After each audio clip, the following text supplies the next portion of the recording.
अध्यक्ष महोदय, सबको बोलने का मौका मिलने वाले हैं, तो कम से कम बात को शांति से सुनने के बाद आप अपना बात रखिए।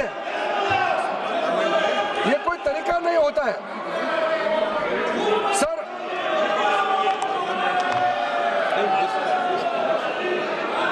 अध्यक्ष महोदय, ये जो उन्होंने गुमराह करने का कोशिश किया गया है, ये मैं कुछ केसेस आपको बताना चाहता हूं सर। आप देखिए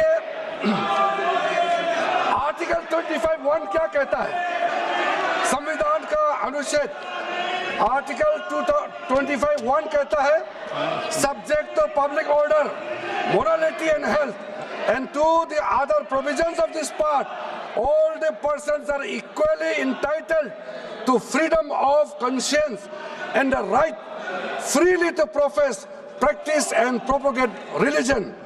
सर, गवर्नमेंट किसी भी धार्मिक व्यवस्था को, किसी भी रिलीजियस इंस्टीट्यूशन, कोई धार्मिक काम में हस्तक्षेप करने नहीं जा रहा है, ना ही वक्फ बोर्ड किसी धार्मिक स्थल की व्यवस्था में कोई भी तरीके से हाथ डालने का प्रावधान है, बिल्कुल नहीं है सर।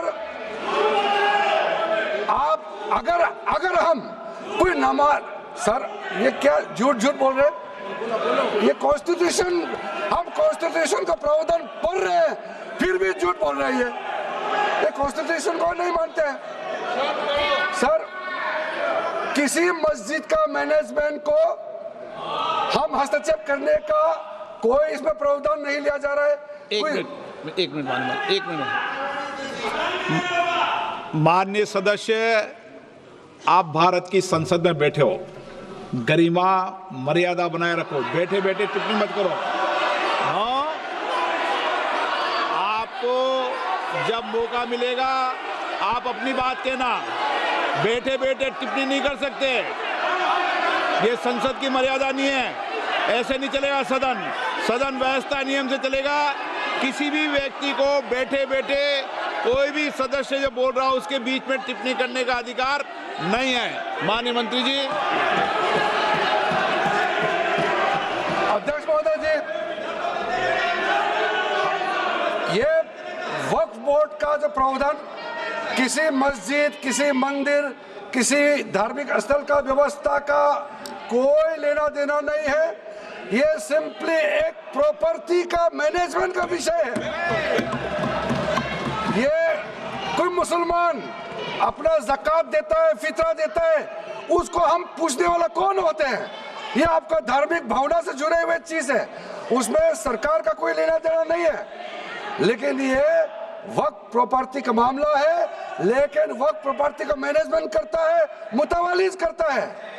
ये आपको इतना बेसिक ये फर्क जो है अगर समझ में नहीं आते या जानबूझ करके आप नहीं समझना चाहते हैं तो मेरा पास इसका कोई इलाज नहीं है।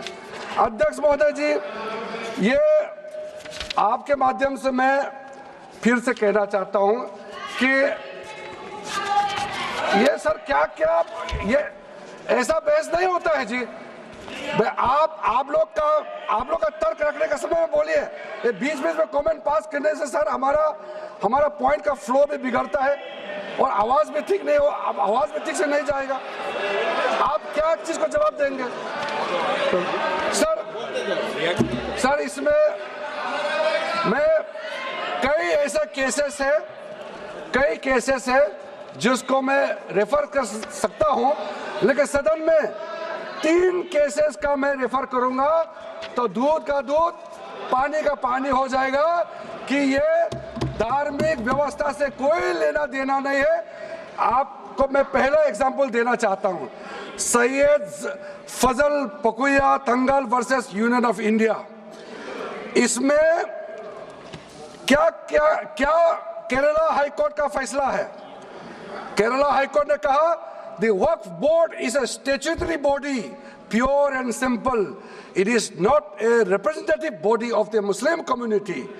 ये हाई कोर्ट का ऑर्डर है। उसके बाद इलाहाबाद हाई कोर्ट का ऑर्डर भी सुन लीजिए, Hafiz Mohammad Zafar Ahmad versus UP central Sunni board of Waqf का जजमेंट सुन लीजिए। A mutawalli's right is purely a right of management of the property and is not a proprietary right. The duties of a mutawalli are purely of a secular character. His duties are not of a religious character. इतना clear cut ruling है। तीसरा, तिलकायत श्री गोविंद लाल जी महाराज versus state of Rajasthan. इसमें high court ने क्या कहा, supreme court ने क्या कहा? Right to manage the properties of the temple. अब देखिए मंदिर का भी इसमें एग्जाम्पल लिया गया है। Right to manage the properties of the temple is purely a secular matter and cannot be regarded as a religious practice. Properties of temple, temple नहीं, temple का जो property है, उसी प्रकार से आप बार बार कहना कि मुसलमानों का अधिकार में गैर मुसलमान कैसे आ रहा है, ये तर्क ही नहीं बनता है।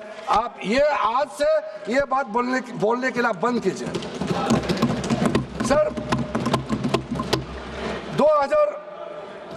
2013 में जो काम किए गए हैं उसमें मैं एक चीज जिक्र करना चाहता हूं। इलेक्शन आने वाला था, बहुत ही कम दिन बच गए थे, इलेक्शन कोड ऑफ कंडक्ट लगने ही वाला था। हम सबको मालूम है अप्रैल और मई में चुनाव हुआ था। 5 मार्च 2014 को उस समय का यूपीए सरकार ने 123 प्राइम प्रॉपर्टीज को जो housing and urban development ministry का तहत आता है उसको आपने दिल्ली वक्फ बोर्ड को ट्रांसफर कर दिया। क्या जरूरत था? कुछ दिन बाकी था चुनाव होने के लिए, आप इंतजार तो करते। आपने सोचा ये करके वोट मिलेंगे, लेकिन आप तो चुनाव तो हार गए, तो फायदा क्या हुआ? ऐसा काम करने से वोट नहीं मिलता है। इसलिए लोग इंटेलिजेंट है, हमारे देश के लोग समझदार है, इसलिए वोट बैंक का राजनीति के बिना हम अच्छे सोच के साथ में आज इस सदन में फिर से आए हैं। कुछ एनोमलीज है इस बिल में, तो इसको बदलना जरूरी था। मैंने एक पहले भी इसका जिक्र किया था कि आपने कहा कोई भी हिंदुस्तानी, कोई भी भारतीय वक्फ क्रिएट कर सकता है।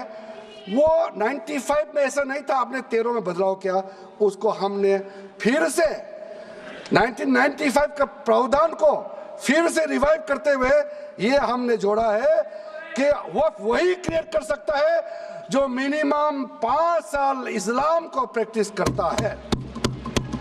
बहुत साफ साफ शब्दों में प्रावधान रखा है।